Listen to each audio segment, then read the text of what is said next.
Bom, a gente vai entrar agora no mês de abril, que é um mês aí que se é considerado o mês do autismo no mundo, né? E hoje eu tenho o prazer de conversar com um criador de conteúdo que é neurodivergente recente, que é algo que eu vinha conversando com ele, que eu tenho tido uma grande escopo de pessoas com diagnóstico recente, neurodivergência, por exemplo, TEA, que é o autismo, que você pensa, mas é o transtorno do espectro autista, que é um TEA, também tem TDAH, que também está dentro desse escopo, tem alterações na neurodesenvolvimento.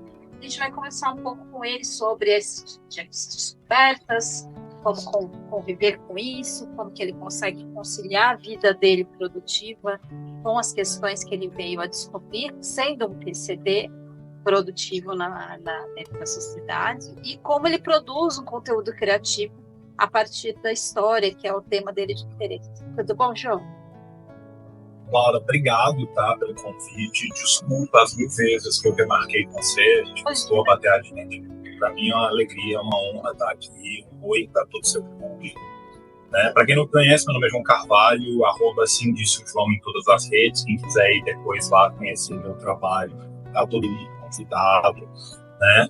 Assim, primeira coisa, né? A minha descoberta do meu autismo ela é muito recente, do meu TDAH é muito recente, da minha neurodivergência não, né? Que é uma coisa que eu estava conversando com você aqui na Coxia, né? E eu vou aproveitar para contar um pouco para vocês desse perpasso todo que foi a minha vida, né? Eu, desde pequeno, eu já era uma criança bastante sui generis, né? E na minha época, nos 80, a gente tinha muito menos, né, capacidade diagnóstica, muito menos acesso, a gente não sabia, né, de muita coisa e tal. Então tinha naquela época a questão de, entre aspas, superdotação, né, o menino é superdotado. Por quê? Eu aprendi a ler sozinho e aí me pularam um ano que eu já sabia ler. E aí foram fazer os testes e tal, e aí falaram assim, não, ele tem condição de avançar mais e não sei o quê. E foram conversar com a minha mãe foi conversar com o meu pediatra, que eu tenho uma dívida de gratidão eterna com ele. Ele falou assim, gente, uma coisa é o menino conseguir fazer os exercícios da escola, outra coisa é a capacidade emocional dele de conviver com criança mais velha, de estar apto a certas responsabilidades, né? Que é uma coisa muito diferente da outra, né? Que a gente reduz muito a inteligência como se fosse uma coisa unívoca, e existem diversos tipos de inteligência diferente, inteligências corporais, inteligência para uma área, para outra área, inteligência emocional, enfim. Né? E muitas vezes isso é visto de uma forma muito única e isso acaba por prejudicar mais do que ajudar. Porque você põe a pessoa lá na frente, bitola a pessoa, ela não consegue ter inserção social, vai se sentir cada vez mais fechada e mais alijada daquele grupo e vai se fechando cada vez mais. Né? E assim, eu venho de uma família de histórico de neurodivergência. Eu visitava minha tia-avó em Barbacena, quando Barbacena era Barbacena. Então, assim, eu venho de um longo histórico de família com neurodivergência. Né? E aí, o primeiro diagnóstico que eu tive foi de distimia. Né? O que é distimia? Distimia é uma depressão moderada, mas que você continua ativo. Né? Porque normalmente quando a gente fala em depressão, a gente imagina a pessoa na cama, perdendo peso, não consegue se alimentar, não consegue trabalhar, não consegue fazer nada. E o distímico é o depressivo, que é o sonho do capitalismo tardio, porque ele está morto por dentro, mas continua funcionando. Né? Tem um meme maravilhoso, que é uma maquininha dessas de hospital, né, que está escrito, tem uma plaquinha nela, minha luz interna apagou, mas eu continuo funcionando. Eu vi esse meme e falei, eu te entendo, maquininha, sou eu. Né?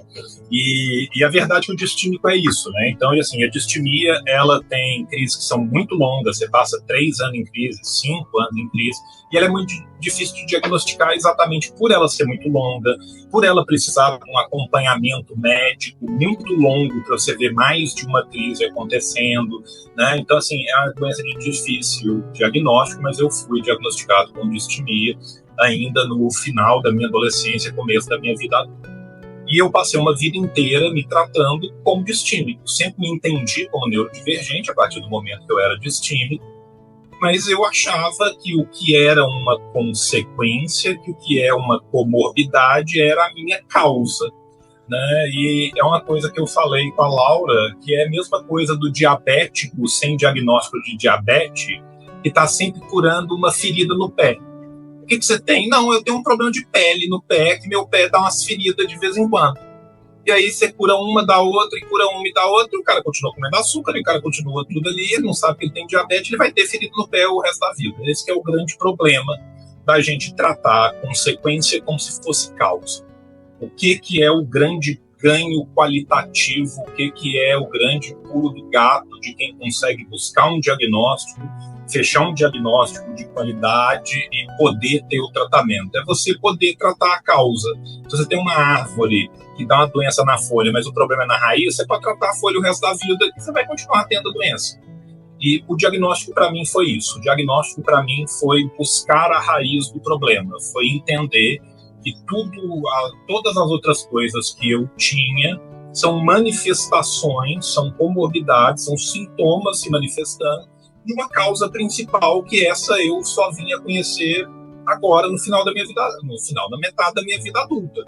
Né? Eu sou um homem de 40 para 41 anos de idade, eu fui descobrir com 39 que eu tinha autismo. Eu tinha autismo, eu tinha TDAH e fechou o diagnóstico de altas habilidades também, que esse já não foi tanto surpresa assim. E aí o que muda com isso? Muda com isso que você passa uma vida inteira achando, por exemplo, não, eu sou fresco com umas coisas, eu não gosto de barulho, eu não consigo ficar num show, não consigo ficar em lugar lotado. Eu canso muito facilmente em aniversário, em reunião, em coisa com negócio. Eu não gosto de ficar apertado com muita gente, isso é frescura. Você é tratado como frescura uma vida inteira. E aí você descobre que não.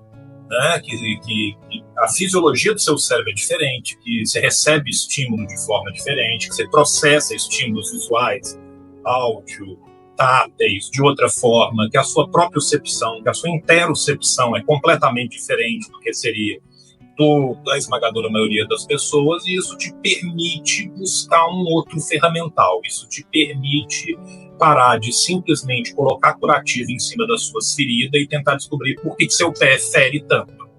Né? Então, para mim, o grande ganho e por que eu falo tanto disso, e por que eu uso o que eu tenho como figura pública para trazer essa discussão à baila, para falar sobre esse assunto, é que existe um grande número de pessoas, inclusive dentro dos já neurodivergentes, a sua esmagadora maioria, que estão tratando consequência e sequer sabe quais são as causas de verdade, que sequer tiveram esse acesso.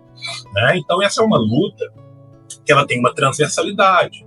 Né? É muito importante, muito legal. A Laura faz um puta trabalho fazendo essa conscientização, conversando assim com vocês, eu faço, vários outros produtores de conteúdo fazem, mas a gente tem que se mobilizar enquanto sociedade para que isso vire política pública, para que as pessoas tenham acesso a esse tipo de testagem no SUS, para que as pessoas tenham acesso a esse tipo de testagem novas. Né? Porque assim... Não está dentro do rol da ANS, de pessoas com planos de saúde, não estou nem falando do SUS. O direito de fazer, por exemplo, o teste de neuropsicodiagnóstico, por exemplo. Sim, gente, quantas pessoas eu conheço que tiveram que judicializar em plano de saúde para conseguir fazer, só depois de mandato de segurança que foi feito. Sabe, gente? E assim, uma coisa que é muito importante a gente pensar é que eu sou distímico porque eu tive uma vida inteira sem saber o que eu tinha. Meus filhos que têm as mesmas coisas que eu tenho, mas que têm acesso ao teste, que tiveram acesso à terapia ocupacional, que têm acesso à psicóloga desde novo, o fonoaudiólogo, caramba, 4, eles provavelmente não vão desenvolver boa parte das comorbidades que eu desenvolvi exatamente porque são oferecidos a eles todo um ferramental que não existia na minha época. Não é que minha mãe não procurou, não é que meus pais não quisessem, é porque não existia. E, infelizmente, hoje, apesar de existir, não é algo franqueado a todos. Né? É muito difícil você conseguir, via SUS, via SUA, certos profissionais para te atender, sabe? As condições têm que ser gravíssimas para você conseguir, você tem que judicializar. Então, assim, essa é uma batalha transgeracional. Por quê? Porque enquanto a gente não vencer essa batalha, nós vamos formar geração atrás de geração atrás de geração, com a esmagadora maioria das pessoas desenvolvendo diversas dessas comorbidades sem a menor necessidade que elas fossem desenvolvidas. Né? Esse é o tipo de medicina que podia estar sendo uma medicina preventiva e que acaba por ser depois uma medicina reativa, que do prisma econômico é mais burro. Exato. É muito mais barato eu evitar que as pessoas cheguem nesse ponto do que eu tratar a posteriori. Por que as pessoas falam assim, pô, a medicina de Cuba é do caralho e tal? Porque a medicina de Cuba é medicina da família, porque a medicina de Cuba é medicina preventiva. Cuba não tem dinheiro, gente, para ficar comprando bomba de cobalto para tratar câncer. Então, o que Cuba tem que evitar? Que a maioria das pessoas tenha câncer.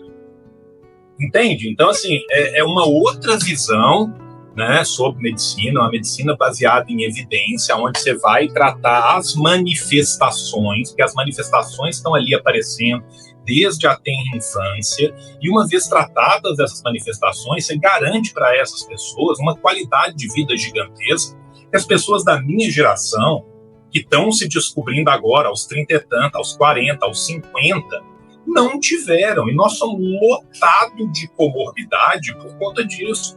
Isso, os que sobreviveram à vida adulta.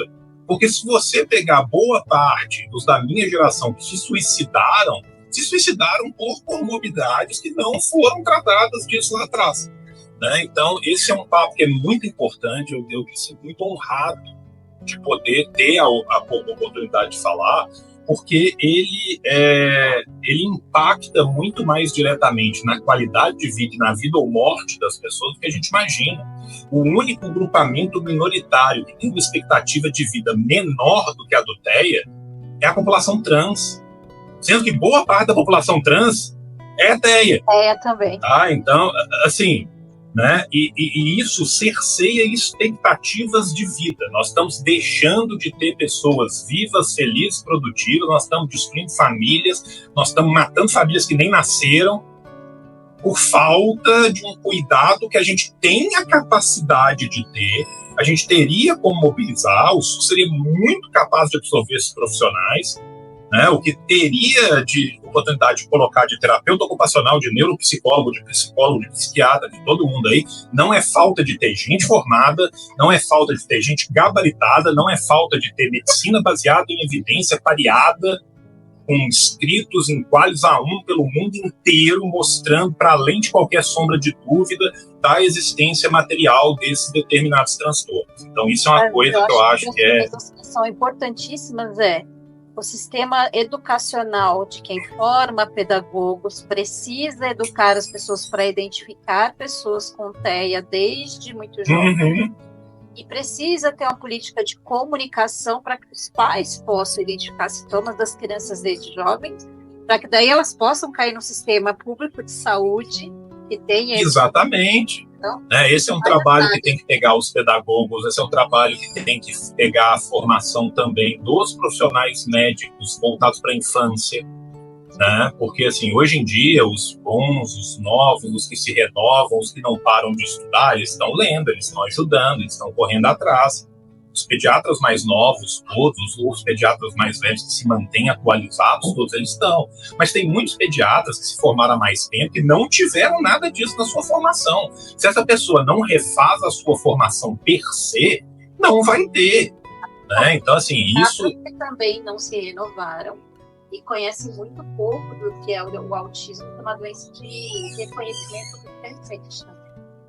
Não, e mesmo dentro da área de psiquiatria, gente, são raríssimos os psiquiatras que conhecem os testes neuropsicológicos, que conhecem o que é o autismo, como se dá o espectro, que conseguem identificar um transtorno.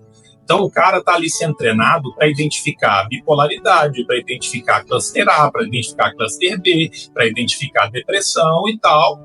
E ele vai identificar que o cara está deprimido, vai identificar que o cara está com burnout, vai identificar que o cara é distímico, vai identificar que o cara é borderline, mas não vai identificar o que está por trás disso aqui.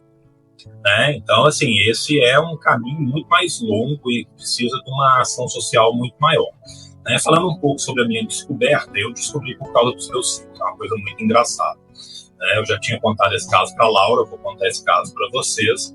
Um belo dia, meu filho, quando foi receber o diagnóstico dele, da psicóloga dele, ela falou, não, eu quero conversar em separado com o pai e com a mãe. Me chamou e falou assim, João, seu menino tem TEA, nível 1, ele tem TDAH e ele tem altas habilidades, exatamente como você, então é por isso que eu te chamei pra gente conversar, porque como você já tem, você já sabe como é que é, vai ser mais fácil. Eu falei, eu tenho? O quê? Ela falou, você não sabe? Você tem que fazer o teste, então você tem, deixa eu te explicar, deixa eu te passar literatura e tal. Aí eu levei isso pra minha psicóloga. Aí minha psicóloga, que estava comigo há 4 anos, falou, peraí, você não tem diagnóstico não? Eu achei que você sempre soubesse, porque é tão claro. Eu falei, não, é claro para todo mundo, menos para mim, eu sou o corno, eu desculpo por último. Aí ela falou, aí eu levei no meu psiquiatra, aí meu psiquiatra levanta a ponto dele e fala, porra, é isso, tu é autista pra caralho, é isso que eu não tinha visto, desculpa, é isso aí mesmo. Aí eu fui fazer o teste neurológico e, para surpresa absoluta de ninguém, a não ser a minha, tudo bateu, né? Só que olha pra você ver que coisa louca, né? Eu só tive esse diagnóstico porque meu filho precisou de algo e eu fui buscar um profissional que é mais atualizado, que é mais novo e que foi ver. Se não fosse isso, Laura, eu passaria o resto da minha vida achando que eu era distímico, não que eu não seja, e tratando a distimia de forma tradicional. E aí o que acontece? Eu conversei isso com a Laura. Eu tomei 26 tipos de remédio diferente, 26 combos de remédio diferente, até achar um remédio que desse certo. Por quê? Porque as pessoas que estão dentro do transtorno do espectro autista, muitas vezes as depressões delas são melhores tratadas não com antidepressivo. Farmacologicamente, elas são melhores tratadas com antipsicóticos de segunda geração. Só que ninguém dá um antipsicótico para um distímico porque ele não tem algo do placebo. Não tem por que eu dar um antipsicótico para um distímico. Então, depois disso, o meu médico foi olhar, foi ler, leu a literatura atualizada e falou, cara, eu quero tentar uma coisa diferente, porque tem chance de dar certo, e nada deu certo para você a vida inteira. Ou seja, eu passei 40 anos tendo crise, 40 anos me sentindo mal, 40 anos com a pulsão de morte violentíssima, e se eu tivesse tido acesso a isso antes, cara, pensa a qualidade de vida que eu teria e não tive, né? Então, assim, o diagnóstico ele é muito importante por isso, gente, porque ele abre portas para tratamentos infinitamente mais eficazes, né? Um cara como eu deveria ter passado, quando era criança, numa terapeuta ocupacional. Nunca passei na vida. Eu tenho dificuldade, por exemplo, assim, meu motor fino é horrível. Né? Meu motor grosso é ótimo, mas meu motor fino é horrível. Se artes na primeira série desse bomba, eu tava na primeira série até agora. Se depender de eu recortar alguma coisa numa linha correta, eu morro sem conseguir fazer. Né? Só que na época, isso era assim, o menino é grande, ele é estabanado. Exato. Saca? É isso, eu tenho quase 2 metros de altura, eu tenho 97. Meninos grandes são estabanados, passa. Sabe? Então, assim, são esse tipo de coisa, gente, que a gente vai vendo que parecem coisas pequenas, mas que influenciam numa vida inteira, influenciam em decisões de uma vida inteira, influenciam em escalonamentos de uma vida inteira, em crises de uma vida inteira. Né? Então, esse foi mais ou menos o meu caminho até me descobrir enquanto PCD, né? E falando um pouco agora sobre o meu trabalho e como que eu uso, né, o meu trabalho nesse sentido e também como que eu uso criatividade no meu trabalho, eu acho o seguinte: tem um historiador, que é um historiador muito importante para nós historiadores, que é um historiador italiano chamado Carlo Ginzburg. E o Ginzburg tem uma metáfora que eu adoro ela, que ela fala assim: se todo mundo escovar o pelo do cachorro na mesma direção, ninguém acha uma pulga. Para a gente achar as pulgas, a gente tem que escovar o cachorro a contrapelo.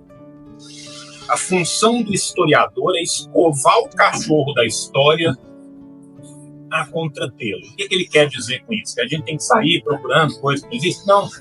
É que a gente tem que ter uma visão que seja diferente daquela visão comum, que a gente tem que procurar essas causas ocultas, a gente tem que procurar aquilo que está acontecendo, a gente tem que propor uma crítica que seja de fato crítica, que pense, beleza, isso é o que é me dado, É só isso? Tem algo para baixo? Tem alguma outra causa? Tem algum outro motivo? Então eu sempre tive vontade, né, de ser professor. Eu me formei em História para isso, e eu sempre tive vontade de ser educador popular, porque na minha vida, durante a minha militância, eu sempre achei muito importante dar acesso para as pessoas que não têm acesso.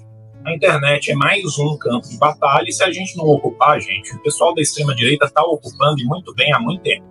Nós é o contrário, nós chegamos tarde, chegamos pouco e chegamos atrasados.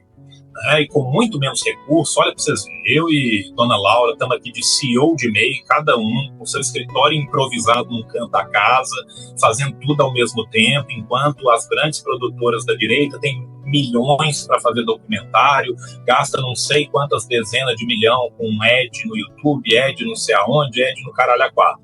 Nós não temos isso. O que nós temos? Nós temos a nossa forma comunicacional, né? Então, quanto melhor for a nossa forma comunicacional, mais a gente consegue vencer o que nos falta em recursos.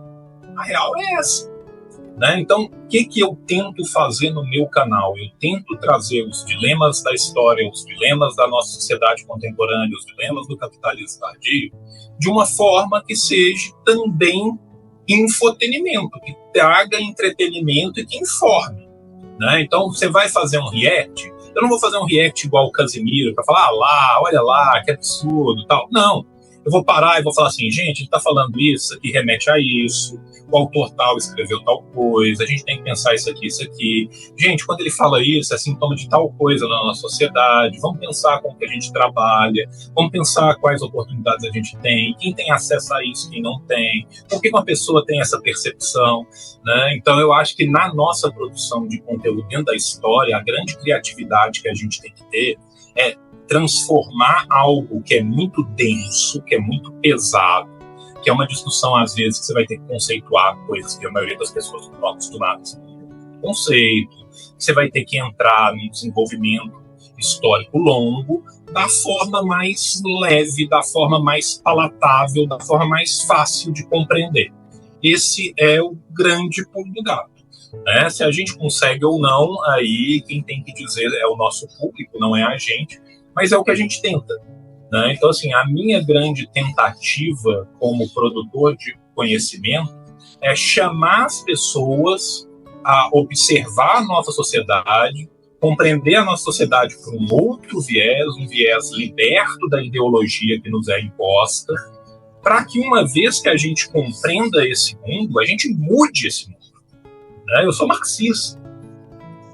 O que é a tese 11 do Marx? Os filósofos já falaram muito sobre o mundo, é preciso mudá-lo, né? Então, assim, a nossa filosofia é uma filosofia da prática. Que prática? A prática de transformação do mundo.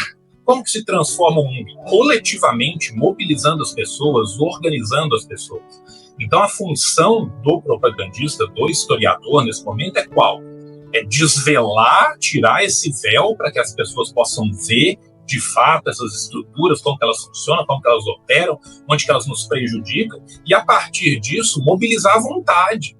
Eu não quero que a pessoa desesperanceie, né? Que a sua desesperança se torna radicalidade. Você busca a raiz, ser radical é buscar a raiz do problema, né? Então a nossa função é essa, né? Primeiro tirar esse véu, e aí estender a mão e falar, vem comigo, vamos nos organizar, vamos fazer isso junto, vamos trabalhar para a gente poder construir um mundo que seja verdadeiramente liberto, que seja verdadeiramente desalienado, aonde as pessoas possam ser quem elas são, onde as pessoas tenham acesso ao cuidado que elas precisam, né? Porque a verdadeira igualdade não é todo mundo ser igual, né? A verdadeira igualdade é exatamente poder dar aos diferentes as suas necessidades diferentes, né? A cada um conforme as suas necessidades e cada um conforme as suas potencialidades. É isso que a gente quer construir, e a gente precisa de construir isso juntos, a gente precisa de construir isso coletivamente, né? Então, para mim, esse é a forma que a gente consegue usar essa criatividade, até porque a gente tem que ser muito criativo, porque recurso a gente não tem nenhum,